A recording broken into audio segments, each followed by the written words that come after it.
강의 시작하도록 하겠습니다. 이번 강의 내용은 코이뮤노프레시피테이션이고요. 한국말로 공동 면역 침강법입니다. 이뮤노라는 말이 붙었는데 항원 항체 반응을 통해서 우리가 원하는 단백질들의 인터랙션을 확인하는 그런 실험입니다. 자, 강의는 지금 이렇게 진행되는 게 처음인데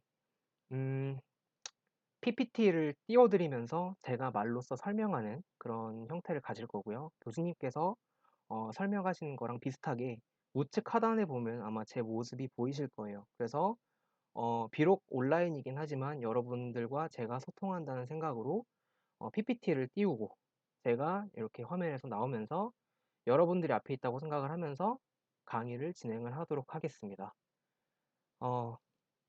그렇고요. 실험 목표입니다. 뭐 뻔하지만 코이뮤노프레시피테이션의 원리랑 의의를 배운다.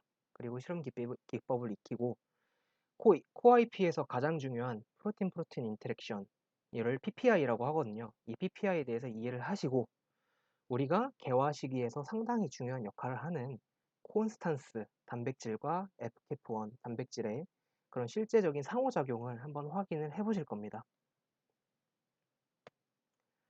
자, 여러분들께서 하셔야 될 것들이 두 가지가 있는데 일단 제가 이렇게 강의 드린 내용을 여러분들께서 듣고 잘 정리하셔서 적으신 다음에 보고서에 원리로서 첨부를 꼭 해주세요. 이렇게 하는 목적은 뭐냐면 여러분들이 원리를 쓰는데 상당히 많은 시간을 이제 사용을 하기 때문에 그런 시간을 좀 단축을 시키고 여러분들이 강의를 듣고 오기 전에 이렇게 원리를 한번 학습을 하시면서 강의가 상당히 길잖아요, 실험 수업이. 그 실험 수업을 최대한 좀 단축시킬 수 있도록 요런 시스템을 한번 도입을 해 보도록 하는 겁니다. 그래서 보고서의 원리로 한번 첨부를 해 주시고 그리고 강의를 들으신 다음에 끝이 아니라 목요일 수업 시간에 제가 퀴즈를 볼 거예요. 여러분들 수업하기 전에 한 퀴즈를 10분 정도 볼 거고 문제는 두 문제 정도를 출제를 합니다. 어떤 걸 출제를 할 거냐면 이 코어 IP에 대한 원리를 물어보는 문제, 그리고 두 번째는 코어 IP를 통해서 어떤 실험 결과가 나왔을 때 그 실험 결과를 해석할 수 있는 그런 결과 해석에 대한 문제, 이렇게 해서 두 가지를 문제를 내도록 하겠습니다. 자, 그럼 진행을 한번 해 볼게요. 자, 여러분들 제가 지난 시간에 설명을 드렸는데 왼쪽에 보이시는 게 단백질의 어떤 도식화된 그런 모습이고 오른쪽은 입체적인 모습이겠죠. 단백질은 아미노 액시드가 이제 서로 붙으면서 사슬 구조로 펩타이드 결합을 하면서 1차 구조를 만들게 되고 그리고 그 펩타이드가 쭉 길게 이어지면서 뭐 알파 헬릭스 혹은 베타 시트 이런 형태를 만들게 되죠. 이게 바로 2차 구조이고요. 그렇게 알파 헬릭스와 베타 시트가 많이 쌓이면서 얘네들끼리 프로틴의 아미노 액시드 잔기들끼리 인터랙션 하면서 어떤 구조를 형성하게 되는데 그 구조가 바로 3차 구조입니다. 그 3차 구조가 바로 왼쪽이라고 생각하시면 될 것 같아요. 자, 이 3차 구조부터 단백질들의 기능적인 그런 역할들이 나타납니다. 이때부터 기능을 할 수가 있다는 겁니다. 그런데 어, 식물이든 동물이든 이렇게 단백질들이 기능을 하는 데에는 이 단백질 하나만 가지고 기능을 잘 하진 않아요. 단백질들이 여러 개로 모여서 복합체를 이루어서 기능하는 경우가 많습니다. 그 복합체를 이루는 게 바로 오른쪽에 보이시는 것처럼 빨간색, 파란색, 빨간색, 파란색 이렇게 네 가지로 이루어져 있죠. 빨간색 두 개, 혹은 파란색 두 개 이렇게 해서 총 네 가지 서브 유닛으로 이루어져 있고 이런 구조를 4차 구조라고 합니다. 이거는 이제 사람의 몸속에 적혈구 내에 많이 존재하는 헤모글로빈인데 헤모글로빈은 이렇게 알파 서브 유닛 두 개, 베타 서브 유닛 두 개로 해서 타량체로 구성이 되어 있고 가운데 쪽에 이제 햄이라고 해서 철을 붙잡아 둘 수 있는 구조가 있어요. 그래서 이렇게 우리가 단백질들이 주로 기능한다라는 걸 알아두시면 될 것 같습니다. 자, 그러면 얘네들이 그냥 아무렇게나 뭐 구조를 이루어 가지고 존재를 하느냐? 그건 아니고요. 이 단백질을 구조를 유지시킬 수 있는 여러 가지 결합들이 존재합니다. 우선 여기 보이시는 하이드로젠 본드 수소 결합인 거죠. 그래서 어, 산소랑 여기 보이시는 이 수소가 이제 유도된 쌍극자에 의해서 어떤 정전기적인 인력에 의해서 이렇게 수소 결합을 유지하는 모습을 보실 수가 있고, 그거 말고 강한 결합으로 다이설파이드 본드, 이제 이황화 결합이라고 하는데, 이렇게 프로틴 잔기에 있는 황끼리 결합하는 경우, 그리고 플러스 마이너스 차지로 전환이 돼 있을 때, 죄송합니다. 전환이 되었을 때 이렇게 아이오닉 본드로서 얘네들끼리 인터랙션을 해가지고 구조를 맞출 수가 있습니다. 자, 이렇게 프로틴의 컴플렉스를 이루는 그 프로틴의 컴플렉스를 이루게끔 하는 이런 결합들은 이런 종류가 있는데, 그런 거 말고도 반데르발스 결합 이런, 혹은 이제 소수성 인터랙션, 이런 결합들이 있어요.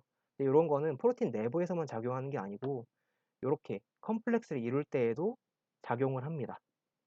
그래서 어, 단백질들끼리 이제 정전기적 인력이라든지 혹은 이제 소수성 인터랙션에 의해서 이렇게 컴플렉스를 만들고 컴플렉스가 기능을 하는 그런 역할을 한다는 것을 이해하셨으면 좋겠습니다. 제가 방금 설명드린 내용이고 한번 그냥 가볍게 읽고 넘어가 주시면 될 것 같아요.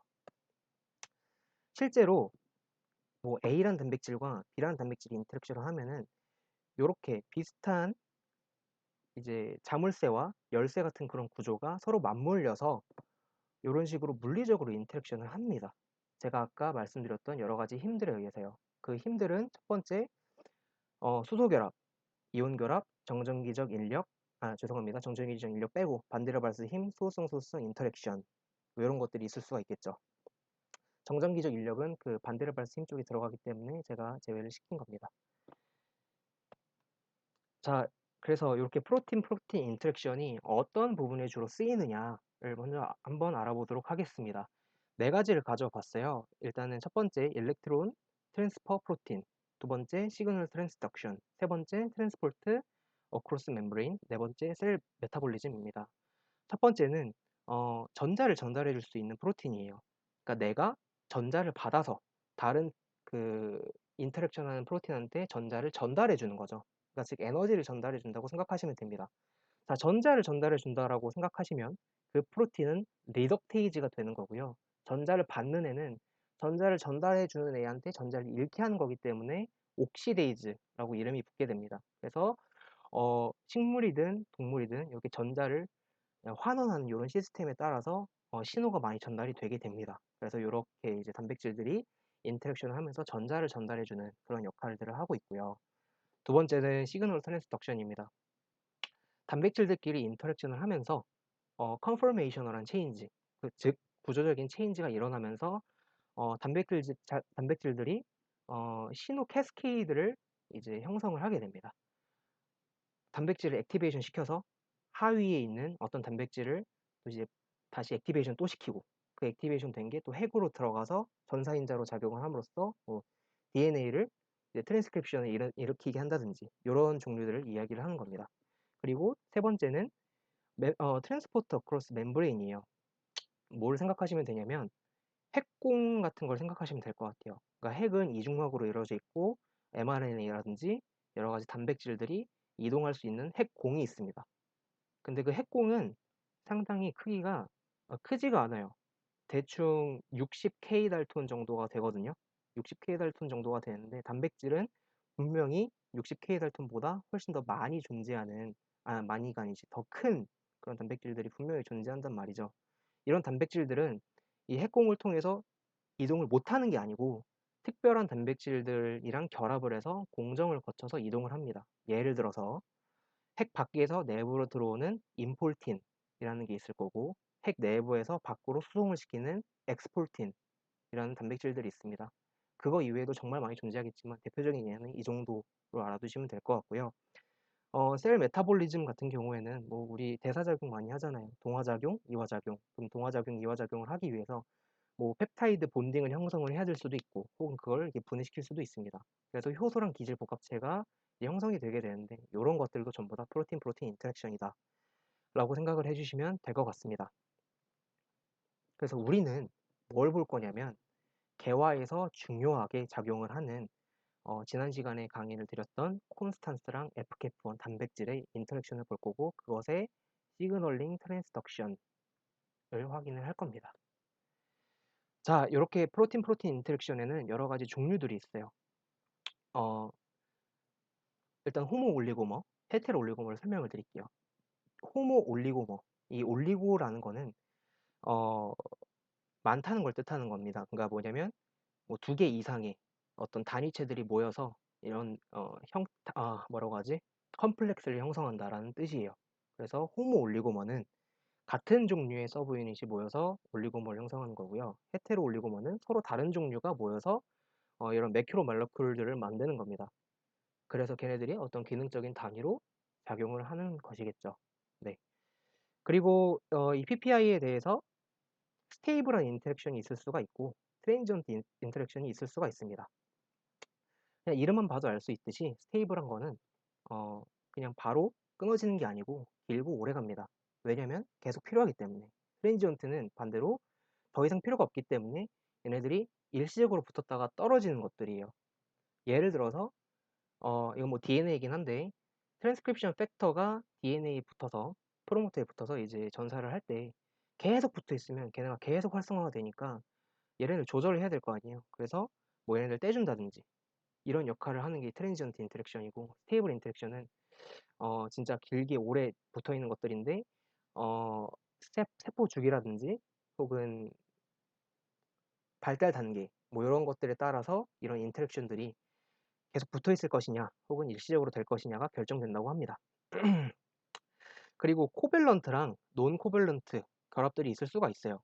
코밸런트라는 건 뭐냐면 쉽게 말해서 뭐 펩타이드 혹은 단백질들이 진짜 공유 결합을 통해서 붙게 되는 그런 경우를 말하고요. 논 코밸런트는 정점기적 인력 혹은 소수성 인터랙션 이런 것들로 붙어 있다가 떨어지는 것을 이야기를 합니다. 자, 코밸런트 같은 경우에는 주로 이런 것들이 중요하게 작용을 해요. 포스트, 아예 잘 적기가 힘드네.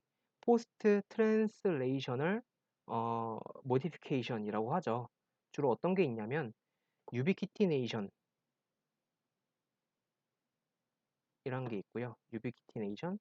여러분들이 스플링을 직접 찾으시는 게 좋을 것 같습니다. 제가 그 태블릿이 없어가지고 이런 건 마우스로 다 하고 있는데 제가 잘 적을 수 있을 줄 알았는데 힘드네요. 유비키티네이션 그리고 두 번째는 어, 여기가 안 보이겠구나. 두 번째는 스모일레이션입니다. 스모일레이션. 유비키티네이션은 뭐냐면 단백질이 분해되는 것을 표지해 주는 것을 뜻합니다. 물론 다른 것도 있긴 하지만 식물체 내에서 26S 프로테아좀이라는 게 존재하는데 그 단백질을 분해시킬 수 있는 그 어떤 컴플렉스예요. 근데 거기에 분해시킬 수 있는 단백질을 보내야 되는데 그 신호가 바로 유비키티네이션입니다. 그래서 이 분해시키고자 하는 타겟 프로틴이 유비키티네이션이 코밸런트 결합으로 막 붙게 되는데 폴리유비키티네이션이라고 합니다. 그렇게 되면은 이제 분해가 일어나는 거고요. 스모일레이션 같은 경우에는 스몰 유비키틴 라이크 모디파이어입니다. 그러니까 얘도 어떤 신호 전달에 관여를 합니다. 자세한 설명은 하지 않겠습니다. 네. 그래서 우리는 이렇게 식물체 내부에서 프로틴 프로틴 인터랙션을 관찰을 할 거고 어떤 방법을 쓸 건지는 이미 여러분들 다 알고 계실 겁니다.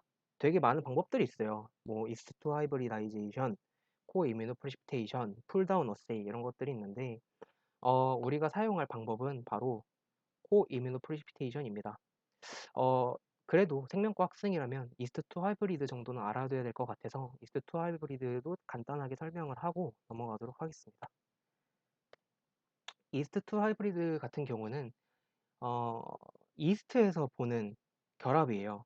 그러니까 식물체 혹은 이제 동물 셀에서 보기 전에 이스트에서 먼저 보고 넘어가는 그런 실험들인데 얘는 뭐냐면 벡터를 집어넣어서 우리가 원하는 단백질이 결합을 하는지 안 하는지를 확인할 수가 있습니다.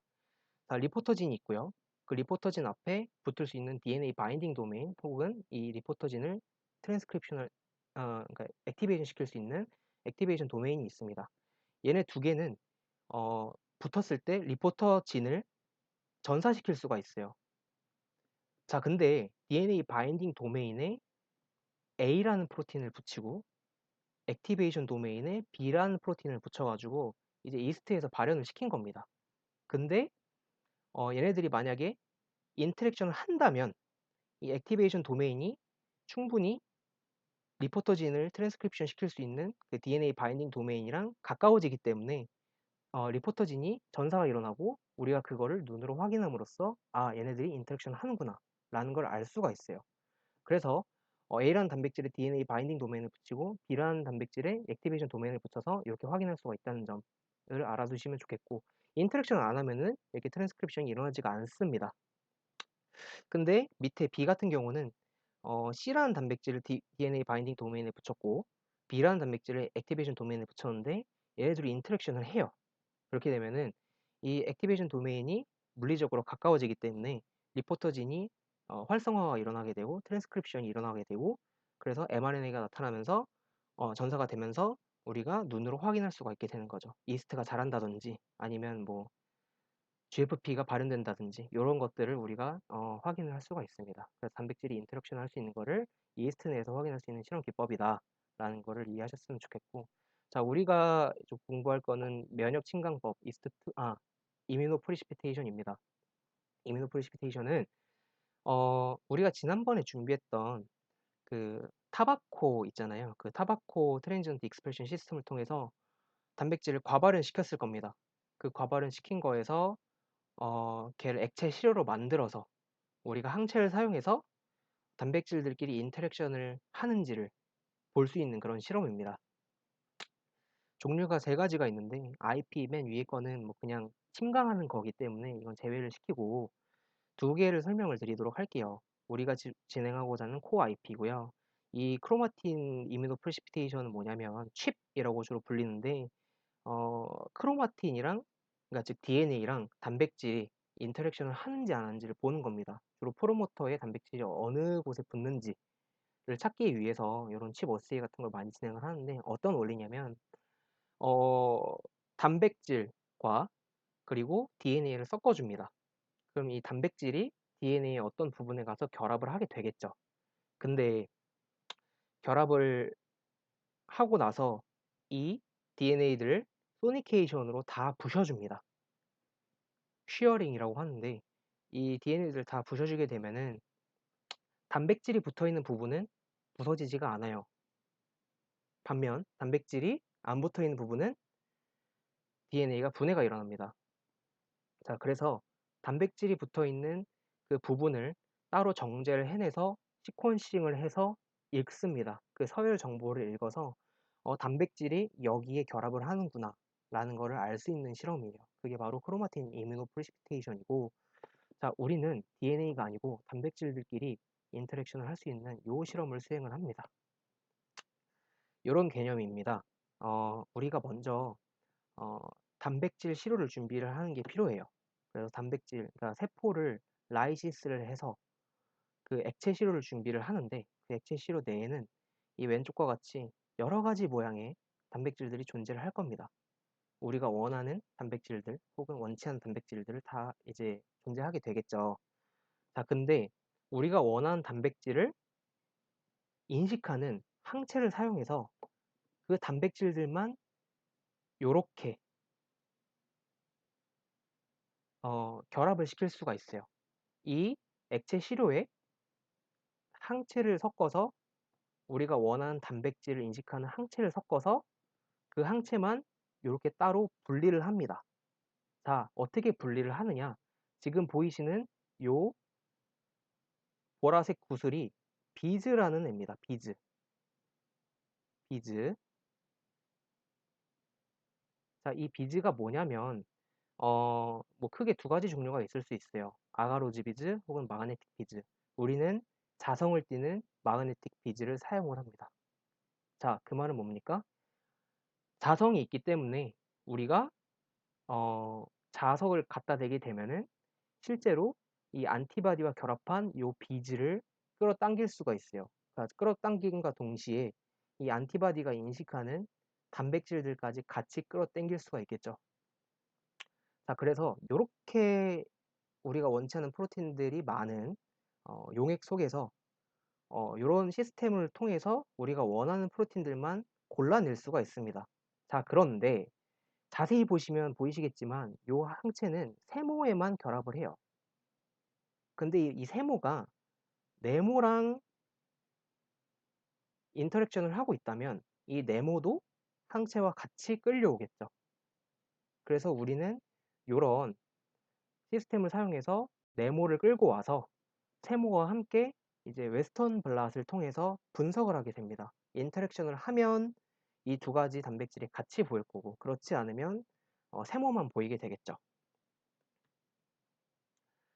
자, 방금 설명을 드렸는데 두 가지 비즈를 주로 사용을 해요. 아가로즈 비즈 혹은 마그네틱 비즈를 사용을 하는데 우리는 마그네틱 비즈를 사용을 합니다.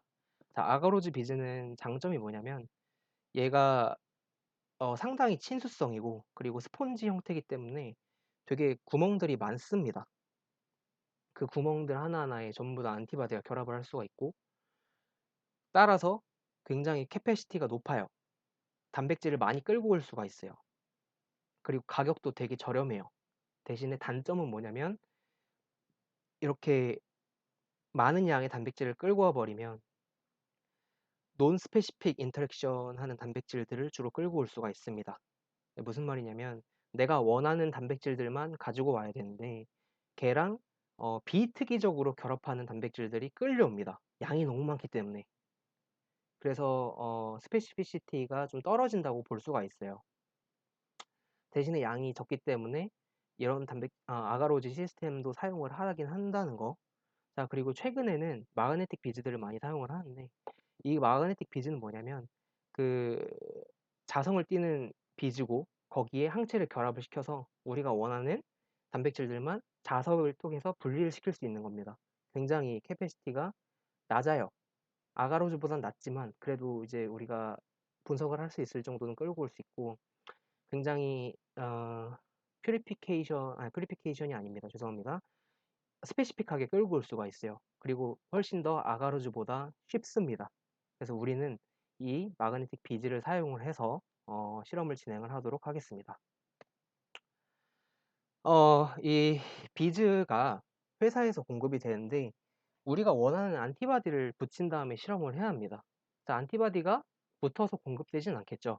그래서 안티바디를 이 비즈에다가 붙여가지고 이제 실험을 진행을 해야 되는데 이를 안티바디 인 모빌라이제이션이라고 이름을 명명합니다. 비즈에 보면 어떤 구조가 붙어 있냐면 프로틴 A 혹은 프로틴 G 이런 애들이 이렇게 비즈 표면에 붙어 있어요. 근데 얘는 뭘 하는 애냐면, 자, 우리가 주로 사용하는 이제 안티바디들은 이뮤노글로불린이라고 해서 IgG의 형태로 주로 공급을 받습니다. 근데 이 IgG는 뭐 불변 부위 있고 가변 부위 있고 뭐 여러 가지 있는데 안티젠 바인딩 도메인 그리고 이제 헤비 체인 뭐 이런 식으로 다 이게 있는데 이쪽 부분이 FC 리즌입니다. FC 리즌인데 이 부분과 이 프로틴 AG가 결합을 해요. 그래서 우리가 여러 가지 안티바디를 사용을 해서 이 프로틴 AG와 결합을 시키고 어, 여러 가지 단백질들을 이제 볼 수가 있는 거죠. 어떤 안티바디냐에 따라서. 그래서 이 지금 여기 안티바디의 F 시리즈는 프로틴 A 혹은 프로틴 G와 이제 붙이는 그런 작업을 해야 되는데 그게 바로 안티바디 임모빌라이제이션이라는 겁니다. 총 두 가지 방식이 있을 수가 있어요. 첫 번째는 이 안티바디랑 비즈를 미리 결합을 시키고 우리가 그 식물 시료에서 단백질을 추출해내는 방법입니다. 이게 첫 번째고, 두 번째는 안티바디를 미리 액체 시료랑 섞어가지고 그 안티바디랑 단백질을 미리 결합을 시킨 다음에 그런 다음에 이제 비즈를 결합을 시켜서 정제하는 방법이 있는데 얘는 좀 상당히 농도가 낮고요. 되게 약해요, 인터랙션이. 그래서 우리는 요걸 사용을 한다.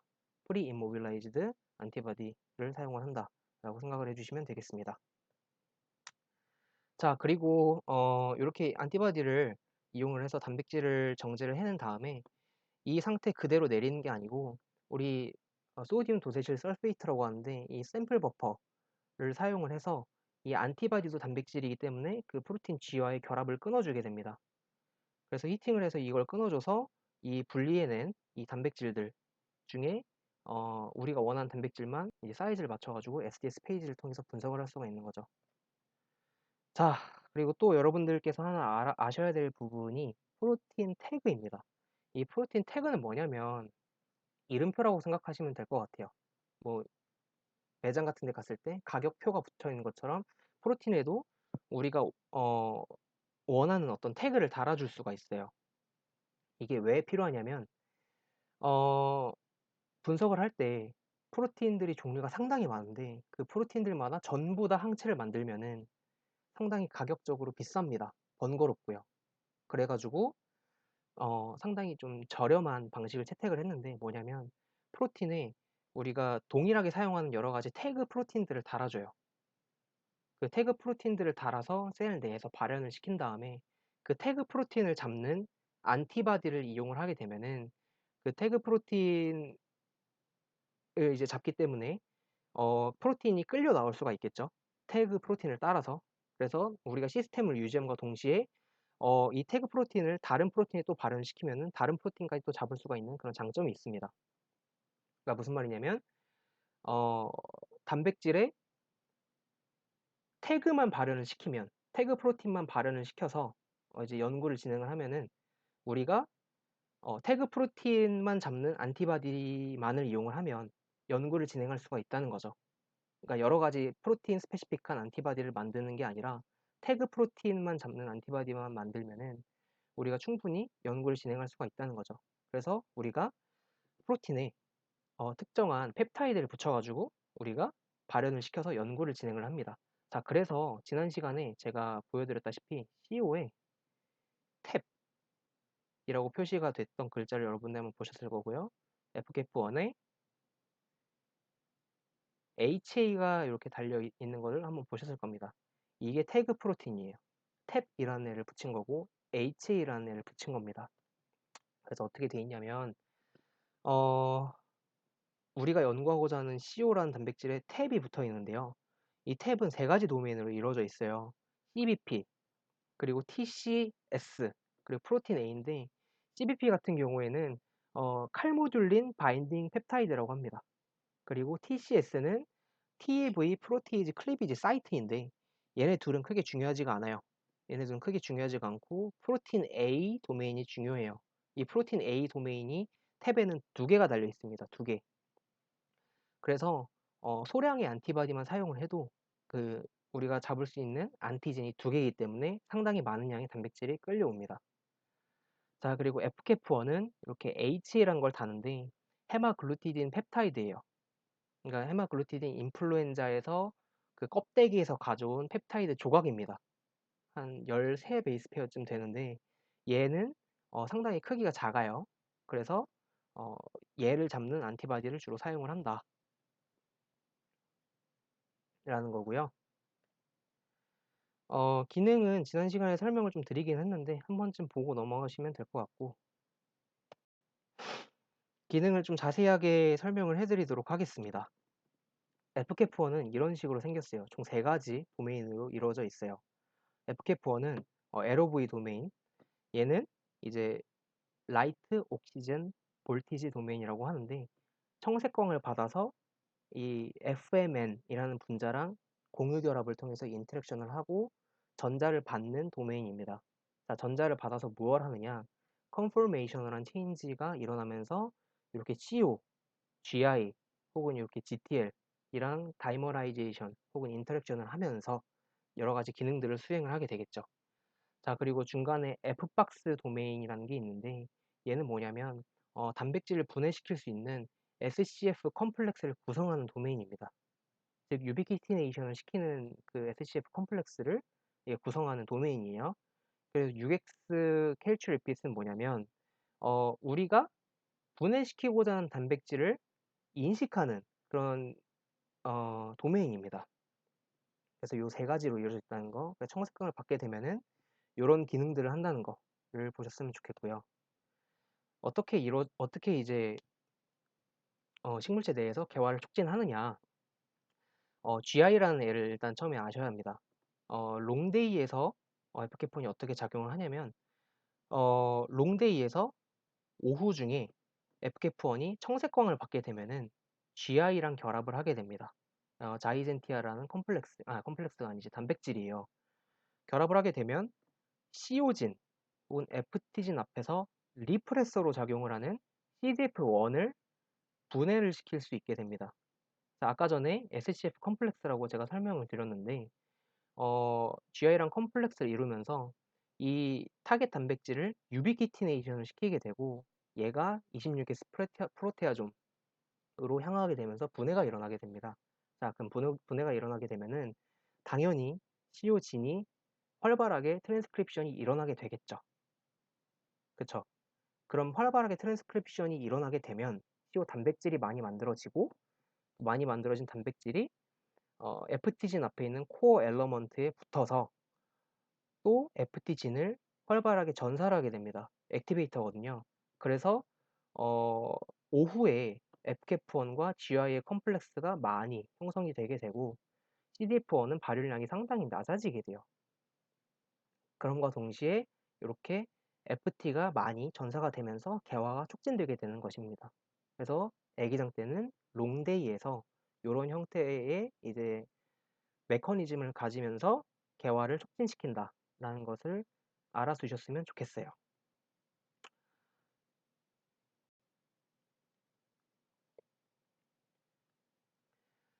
자, 그러면 여러분들이 이 FKF1과 GI를 보시는 게 아니라 이 FKF1과 CEO가 과연 인터랙션을 하는가를 관찰을 하실 겁니다. 관찰을 하시려면은 어,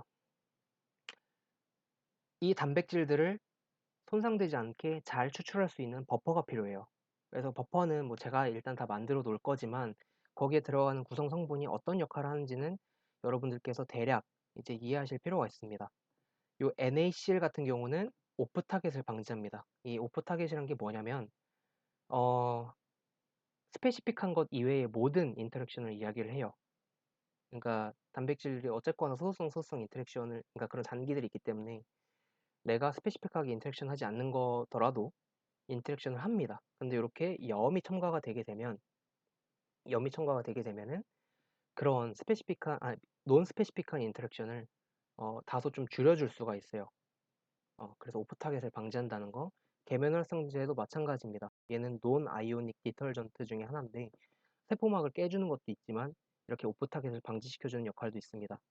얘네들을 한 번쯤 읽어보셨으면 좋겠고 EDT는 다 알죠? 켈레이딩 에이전트. 그거 추가 설명하지 않겠습니다. DTT는 뭐냐면 디티오스트레이톨이라고 하는 건데 이황화 구조를 유지시켜줘요. 그러니까 단백질 구조가 유지되는데 도움을 주는 거죠. 그리고 프로테이즈 이니비터. 내가 셀을 깼을 때 분명히 세포 내에서 단백질이 다 용출되기 때문에 얘네들이 프로테이즈랑 인터랙션 할 수 있는 그런 가능성들이 높아집니다. 자, 얘네들 다 막아야겠죠. 그래서 프로테이즈 이니비터를 사용을 한다. 자, MG132는 뭐냐면 그 제가 아까 전에 말씀드렸던 26S 프로테아좀을 방해하는 펩타이드입니다. 류신 리치한 그런 펩타이드인데 그래서 MG132로 이제 프로테아좀을 억제를 시키고요. 뭐 NAF, NAVO3는 포스파테이즈 이니비터예요. 포스파타제 이니비터예요. 즉 뭐냐면 단백질들이 구조를 유지하고 인터랙션을 하는 데 있어서 포스포릴레이션도 상당히 중요하거든요. 근데 이 포스포릴레이션이 만약에 포스파타제에 의해서 분해가 되게 되면 우리가 제대로 실험을 할 수가 없습니다. 때문에 이렇게 NAF, NAVO3를 첨가를 함으로써 탈인산화를 억제를 하고 정말 원형의 프로틴들을 추출을 해서 우리가 인터랙션을 보는 거죠. 이런 아이들을 사용을 한다라고 생각을 하시면 됩니다. 뭐 어떻습니까? 초점이 전부 다 단백질 분해를 막는 것에 맞춰져 있죠. 뭐 워싱 버퍼는 이런 조성으로 되어 있고 워싱 버퍼는 나중에 그러니까 버퍼를 통해서 이제 추출을 해내고 걔네들이 인터랙션을 보고 그러니까 안티바디를 통해서 이제 추출한 걸 보고 걔네들이 이제 씻어주는 역할을 하는 것들입니다. 자, 보시면 IP는 이런 형태로 진행이 되게 되는데 아까 설명을 드린 건데 어, 제가 이 강의에서 설명드릴 거는 일단 원리고요. 실제로 프로토콜을 보면서 진행을 하는 거는 이 강의 PPT에서 설명을 해드리는 게 아니고 여러분들이 직접 수업 시간에 오셔서 그 유인물을 프린트해 오셔서 거기서 그 유인물을 보면서 저랑 같이 진행을 하도록 하겠습니다. 자, 그리고 결과 분석을 한번 이제 여러분들께 알려드리려고 해요. 결과 분석인데 웨스턴 블lat인데 지금 해보신 분들도 있고 안 해보신 분들도 계시겠지만 이렇게 까맣게 표시되는 것들이 단백질이라고 생각하시면 됩니다. 단백질이라고 생각하시면 됩니다. 자, A 먼저 볼게요. A 먼저 보도록 할게요.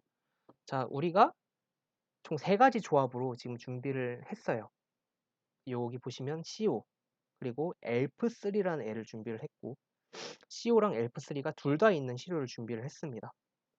자, 그래서 요 3가지를 가지고 실험을 할 건데 우리가 인풋이라는 애가 보여요.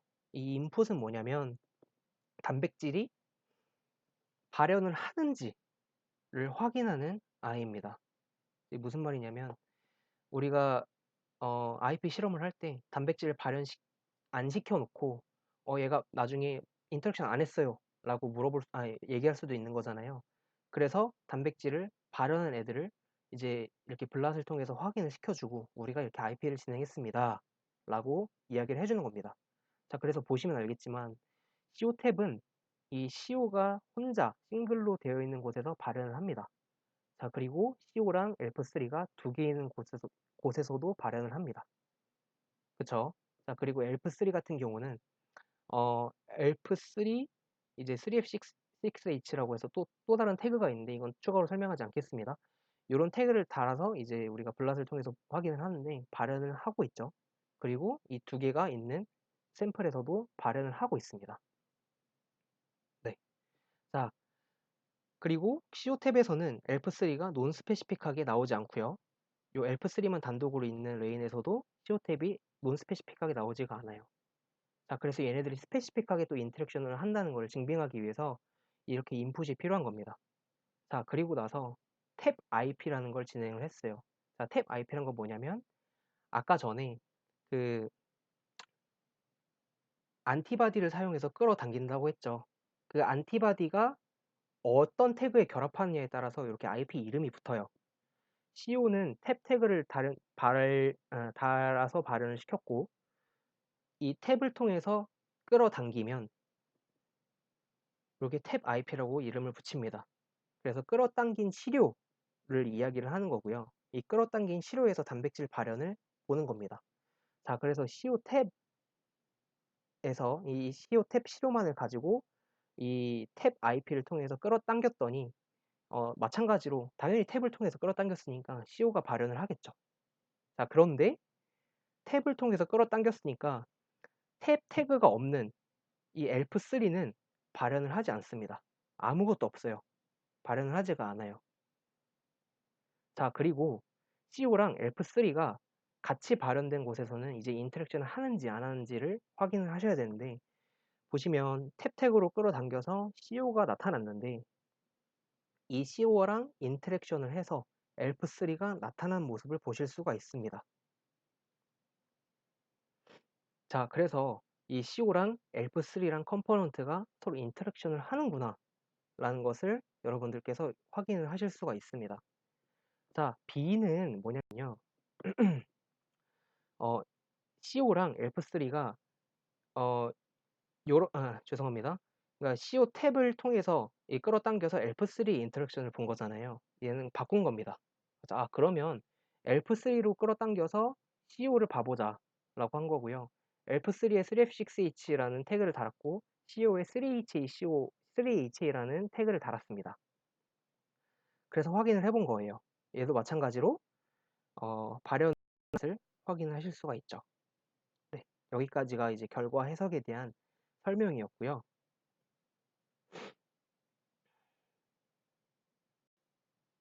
얘는 뭐야? 이 과정들은 여러분들이 월요일에 이미 진행을 하셨기 때문에 추가로 설명을 하지는 않겠습니다. 그리고 프로토콜들도 여러분들이 전부 다 실험실에 와서 진행을 하실 거기 때문에 추가로 설명을 하지 않겠습니다. 이번 강의는 여기까지이고 아까 초반에 설명드렸던 원리를 잘 정리하셔서 보고서에 첨부하시는 거, 그리고 두 번째로 퀴즈를 준비하시는 거, 이렇게 두 가지를 잘 준비하시면 되겠습니다. 감사합니다.